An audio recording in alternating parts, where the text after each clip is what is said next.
Buenos días. Prosiguiendo con el estudio de la composición química de mostos y vinos, hoy vamos a desarrollar el tema correspondiente a alcoholes.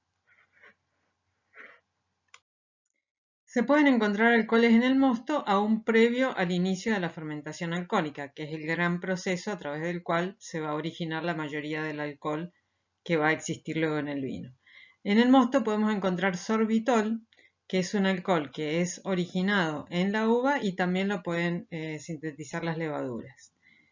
Generalmente se encuentran mayores concentraciones cuando la uva ha sido sometida a alguna enfermedad fúngica. El inositol es un alcohol cíclico que es utilizado por las levaduras como un factor de crecimiento. Y a veces también se encuentran concentraciones relativamente elevadas debido al ataque fúngico que produce una deshidratación de los granos. Entonces aumenta porcentualmente la concentración de este alcohol. También puede encontrarse hexanol. Este es un alcohol de 6 carbonos que tiene la característica de provocar un aroma herbáceo, un aroma vegetal, podríamos decir así, acompañado de sabores amargos. Lo particular de este compuesto es que no viene en la materia prima, sino que se genera cuando la materia prima es tratada de una forma violenta, produciéndose una gran rotura de los granos en un ambiente en presencia de oxígeno. Esta conjunción de factores lleva a la síntesis de este alcohol hexanol que va a permanecer después en el vino y le va a dar esas características herbáceas al producto final. Es interesante ver cuando hablamos del cuidado que uno tiene que tener con la fruta, ya sea en la cosecha, durante la elaboración, en proponer prácticas enológicas que hagan un trato delicado de la vendimia, cómo eso mantiene la calidad. Fíjense ustedes, esto era muy habitual, por ejemplo, en la bodega de la facultad, cuando teníamos una vieja moledora centrífuga vertical que producía una rotura intensa en ese ambiente oxigenado y todos los vinos tenían el mismo gusto, amargo y herbáceo. Pero no era porque la uva ya venía con estas características, sino que un maltrato de la uva durante la molienda generaba este alcohol que era como el producto común a todos los vinos que se elaboraban con esa maquinaria. Al cambiar la maquinaria dejó de existir esta característica herbácea en los vinos de la facultad. En el vino vamos a encontrar la suma de los alcoholes que venían en el mosto, en la uva, más aquellos que se han originado por el trabajo de las levaduras durante la fermentación alcohólica o en forma simultánea durante la maceración. Los principales que vamos a tratar son obviamente el alcohol etílico o etanol, la glicerina o glicerol también, los alcoholes superiores y el metanol o alcohol metílico. El etanol, obviamente que es el alcohol más importante, la concentración puede ser un 10 a 14% en volumen, de acuerdo a la madurez con que se hayan cosechado las uvas y si se ha permitido la fermentación completa o se ha interrumpido previamente. Y tiene la característica de dar esa sensación ardiente que todos conocemos cuando uno prueba una bebida de un contenido alcohólico relativamente elevado, una sensación de ardor. Nos quema la boca este producto porque bueno, produce una gran deshidratación de nuestras mucosas. Y si vamos al gusto estricto que tiene el alcohol, además de esta sensación, podríamos decir hasta cierto punto táctil que provoca esta sensación ardiente, el gusto que tiene el alcohol es dulce. Si nosotros comparamos dos muestras, por ejemplo, que tienen agua y alcohol y el alcohol está en concentraciones diversas, sentiremos como más dulce la que tiene mayor concentración de etanol. La glicerina es un producto secundario de la fermentación y si vamos a la composición de los vinos, vamos a ver que es prácticamente el tercer componente, después de obviamente el agua, el alcohol, y la glicerina sería el tercer componente en cuanto a la cantidad que existe en el vino.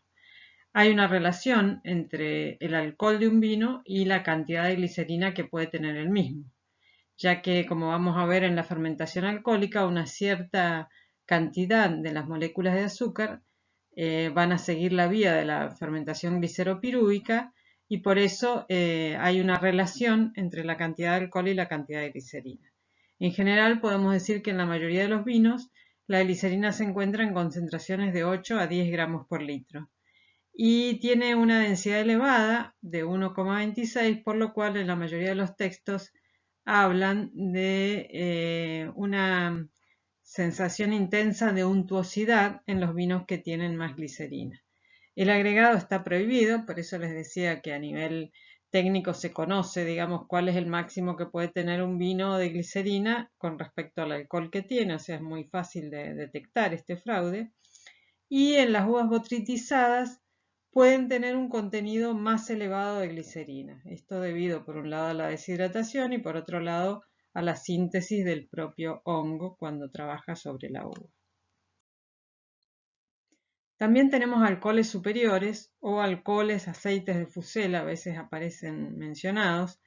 Y estos alcoholes superiores generalmente se llaman superiores porque tienen más carbonos, mayor cantidad de carbonos, son producto de la acción de las levaduras durante la fermentación alcohólica y su origen está tanto en los aminoácidos como en los carbohidratos.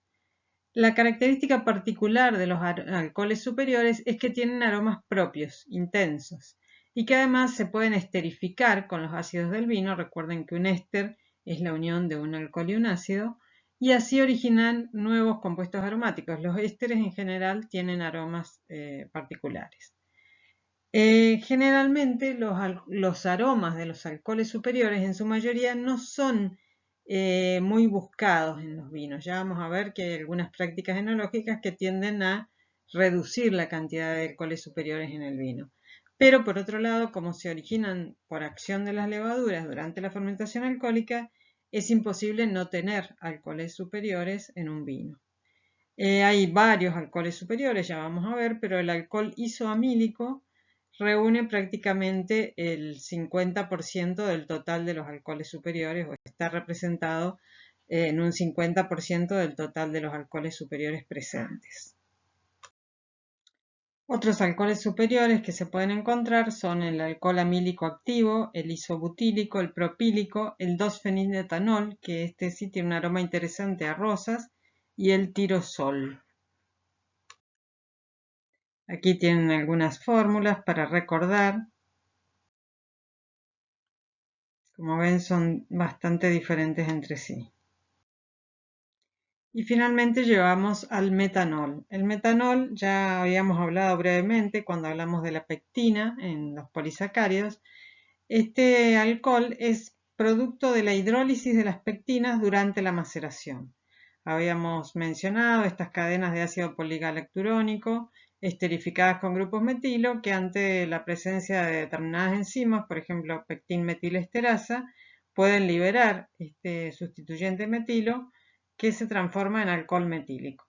Nos preocupa porque es tóxico, es el único compuesto tóxico que tenemos en el vino y puede ser letal. De acuerdo a las dosis que se ingieran, puede causar daño en el nervio óptico si son subletales o directamente la muerte. Ha habido varios episodios a través del fraude en los vinos. Ustedes probablemente no habían nacido todavía, pero hubo un caso muy sonado en una bodega de San Juan, la bodega Torraga, donde se encabezaron los vinos. Esto quiere decir se alcoholizaron, se les agregó alcohol.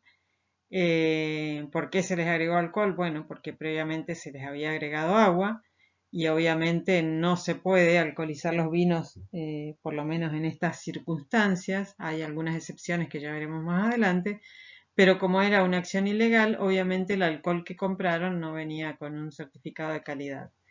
El alcohol metílico destila en las primeras fracciones. Cuando uno destila un vino, como tiene una molécula muy pequeña con un solo átomo de carbono, obviamente su punto de ebullición es bajo y destilan lo que se denominan las cabezas de la destilación. Generalmente estas se descartan y se destinan a otros usos. Puede ser líquido de frenos, puede ser limpiavidrios o distintas sustancias, pero no se destinan al consumo humano. Entonces muchas veces estos alcoholes que se compran de forma ilegal contienen alto metílico y esta adulteración terminó con la muerte de muchas personas y poco tiempo después también hubo una adulteración de damajuanas, que era un envase muy usado en ese tiempo en la provincia de Buenos Aires, que también condujo a la muerte de muchas personas. Es por eso entonces que tenemos que tener especial cuidado y atención con la concentración de metanol, y el Instituto Nacional de Vitivinicultura ha establecido límites legales para el contenido de este producto. Como es un producto que está relacionado con la maceración, está claro que los vinos blancos que no sufren maceración van a tener un límite legal más bajo que los vinos tintos que sí sufren maceración. Antiguamente se expresaba el tenor de este producto en mililitros por litro, ahora se ha cambiado la forma de expresión a miligramos por litro. Entonces, en el caso de los vinos blancos, el límite legal es 250 miligramos por litro o 0,32 mililitros por litro de vino, y en los vinos tintos 400 miligramos por litro o 0,51 mililitros por litro de vino. En la bodega se puede tener hasta una concentración de 0,8 mililitros por litro, pero para salir al consumo se debe cortar con un vino o mezclar con un vino de menor concentración de alcohol metílico para así salir dentro de los límites legales. Esto lo reglamenta la resolución C8 del 2014.